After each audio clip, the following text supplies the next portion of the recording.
He was the man Hollywood feared, the actor directors admired but secretly avoided, the legend whose stare alone could silence an entire set.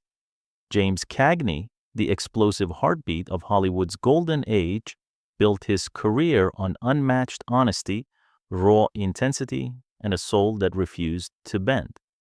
But behind the bright lights and applause lay a truth darker than any gangster role he ever played, because newly uncovered accounts revealed that Cagney carried with him a list of six powerful men he despised so deeply, six names he never forgave, six betrayals that shaped, scarred, and in many ways defined his life. These weren't random enemies, they were friends, rivals, studio bosses, people he once trusted, and one by one, they crossed him. Today, we begin with the man Cagney hated more than any actor in Hollywood, Jack Warner, the studio tyrant who tried to own James Cagney and failed. Jack Warner was not just a studio boss. To James Cagney, he was the living embodiment of everything rotten in Hollywood.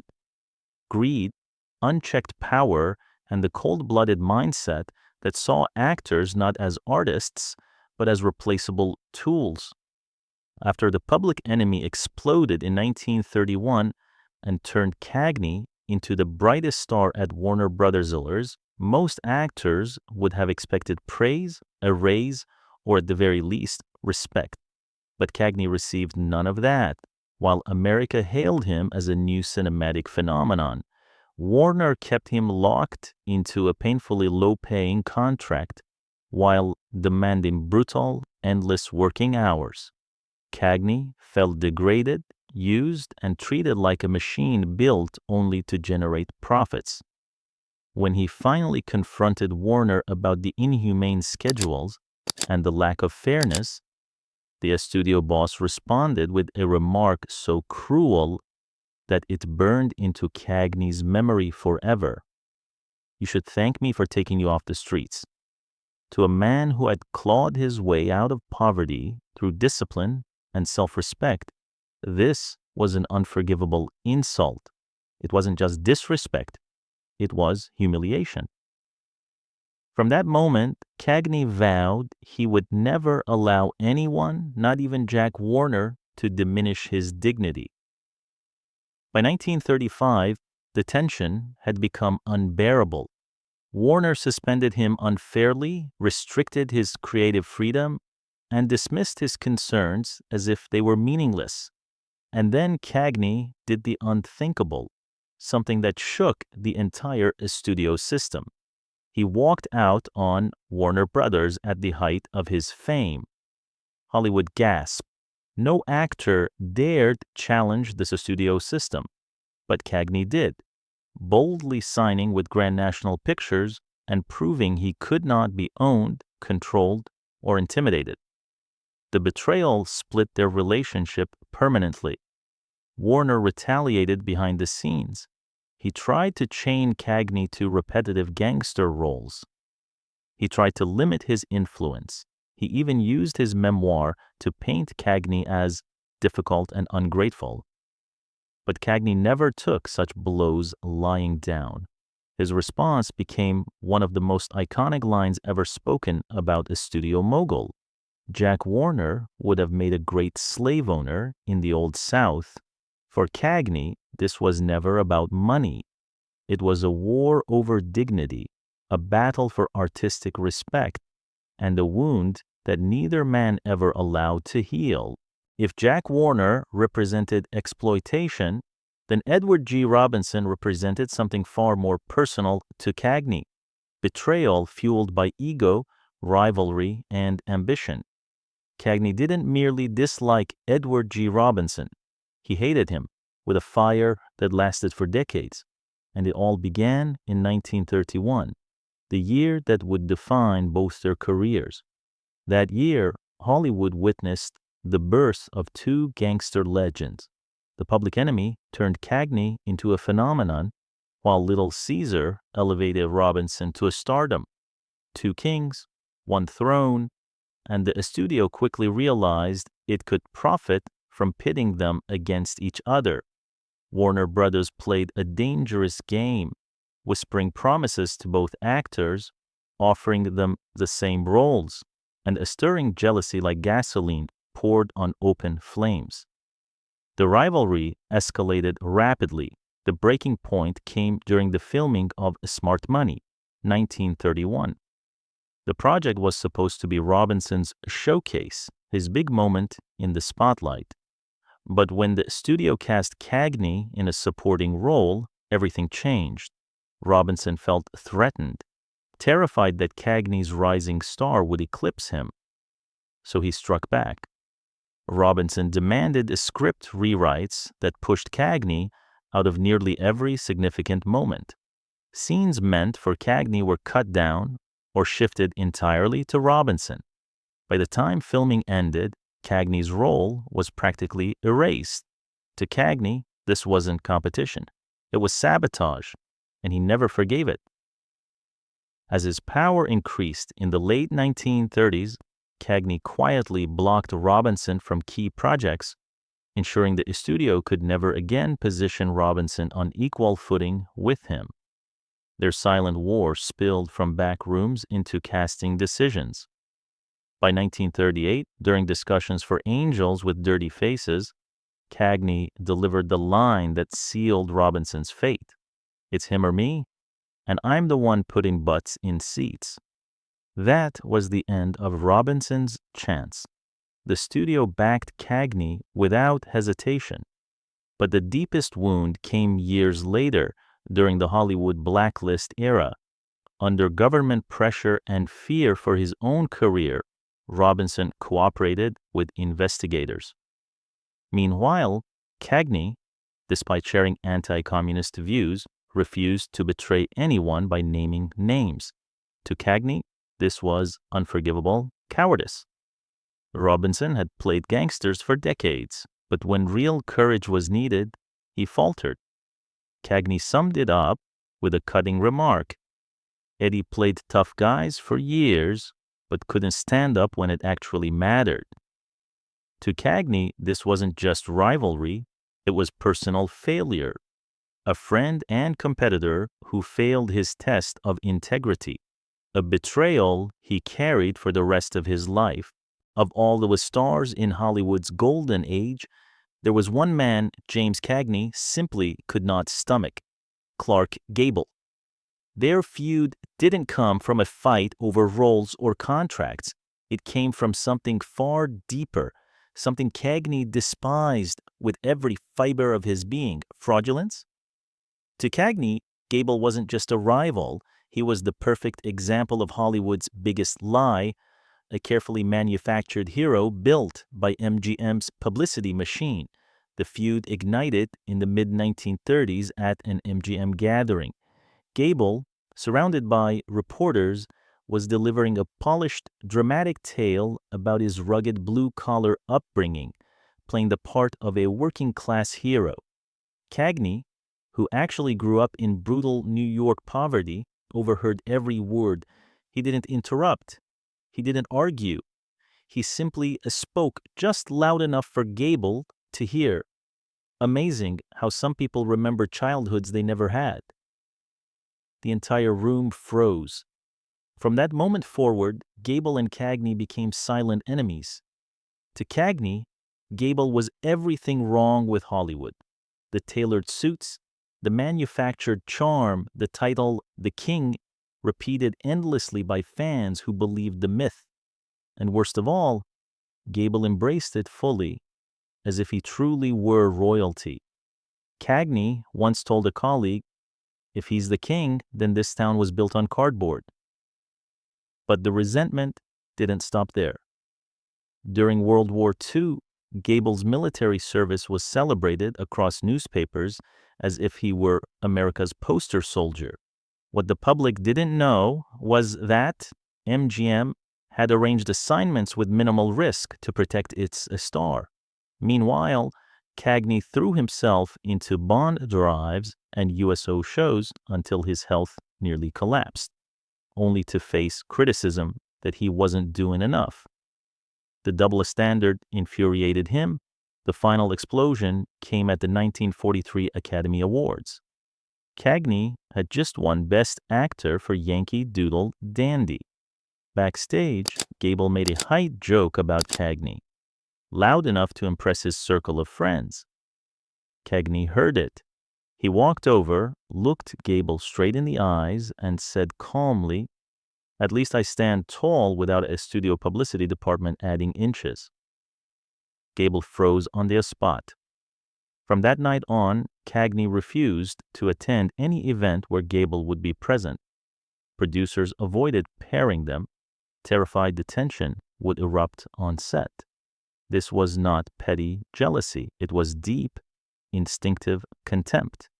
Contempt for an image Gable sold, and for a lie Hollywood worshipped.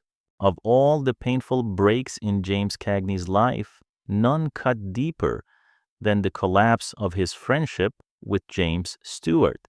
Unlike the others on his secret list, Stewart wasn't a rival or a threat.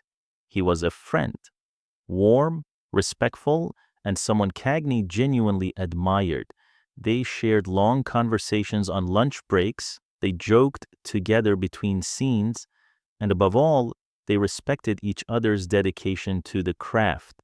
But Hollywood friendships are fragile things, and in the 1950s, politics became the blade that has severed theirs forever.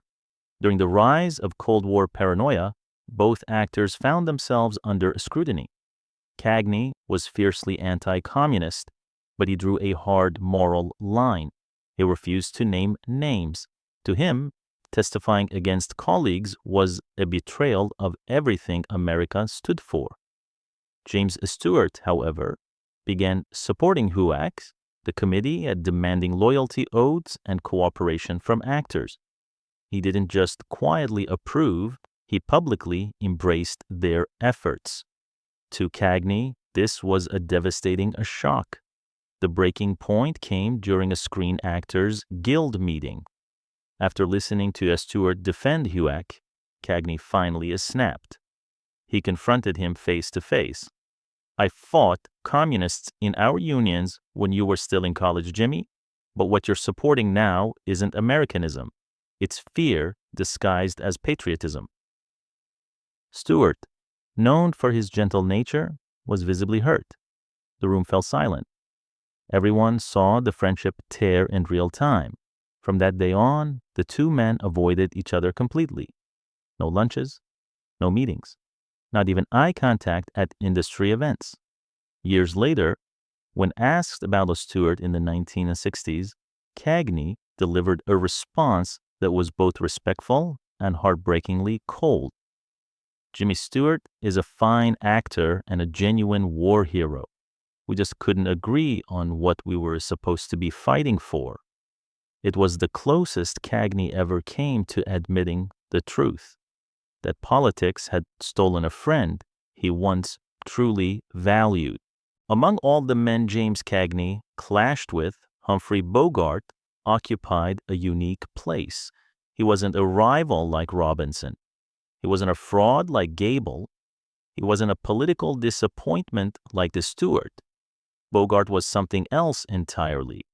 A man Cagney believed never took the craft seriously enough.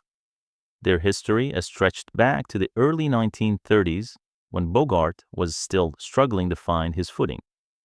While Cagney's star rose rapidly, Bogart was often cast as the gangster who died at Cagney's hands, a secondary character destined to fall in scene after scene. Bogart hated it, and Cagney could sense the resentment simmering beneath the surface. But the real explosion happened on the set of Angels with Dirty Faces, 1938. During a pivotal scene, Bogart arrived unprepared, stumbling through his lines. To most actors, this would be an embarrassing moment. To Cagney, a perfectionist who lived and breathed professionalism, it was an insult. He grabbed Bogart, slammed him against the wall, and growled, "Some of us take this job seriously. Either learn your lines or find another profession." There was no comeback, no argument, only a furious, humiliated silence. From that day forward, Cagney dismissed Bogart as undisciplined, a talented man perhaps, but not a true craftsman. He believed Bogart lacked the intensity, the rigor, and the authenticity that defined real acting. But everything changed when Bogart finally broke through with The Petrified Forest, 1936, and later became a global icon through Casablanca and The Maltese Falcon. Hollywood saw Bogart transform into a legend. Cagney acknowledged the growth. He even admitted a measure of respect. But it was never enough to erase the old bitterness. When Bogart died in 1957, the world mourned. Cagney did not attend the funeral. To the end, he believed Bogart had never been fully real, never possessed the raw honesty that Cagney demanded from himself and others. It wasn't hatred fueled by rivalry. It was disappointment fueled by expectation. And that, in many ways, cut even deeper. Though Hollywood whispered endlessly about the rivalries, the political disputes, and the explosive confrontations that shaped James Cagney's career, there was one final figure whose presence on Cagney's secret list shocked even those closest to him. This last man wasn't a rival like Robinson. He wasn't a studio tyrant like Jack Warner. He wasn't a polished fraud like Clark Gable. He wasn't a political disappointment like James Stewart. And he wasn't an undisciplined craftsman like Humphrey Bogart. No, this final name represented something far more painful, a betrayal from within Cagney's own creative circle. The sixth man on the list was a producer Cagney once trusted deeply, someone who had stood beside him through the early years, championing his talent and building films that showcased the power of his performances. But success in Hollywood is a currency that changes people. As Cagney's fame skyrocketed, this producer, once an ally, began manipulating contracts, cutting corners, and quietly steering profitable deals away from Cagney's control. What stung Cagney most wasn't the money. It was the deception. The man had convinced Cagney they were partners, friends, brothers in arms against a ruthless industry. But behind closed doors, he was taking meetings without Cagney, making decisions behind his back and slowly tightening financial control over projects that Cagney had brought to life. The breaking point came during negotiations for a major film. Cagney discovered that the producer had deliberately misrepresented the terms, ensuring that the studio benefited while Cagney carried the creative burden. When confronted, the producer brushed him off with a smile, the kind of smile that told Cagney everything. The betrayal had been deliberate, calculated. A knife slipped between the ribs by someone he once trusted. Cagney cut ties immediately. He never worked with the man again. He never spoke his name publicly, but privately he marked him as one of the 6 people he despised most. For Cagney, this final betrayal was the worst kind, not the blow delivered by an enemy, but the wound inflicted by a friend. And with that, the list was complete. 6 men, 6 betrayals, 6 scars that shaped the life of one of Hollywood's greatest legends.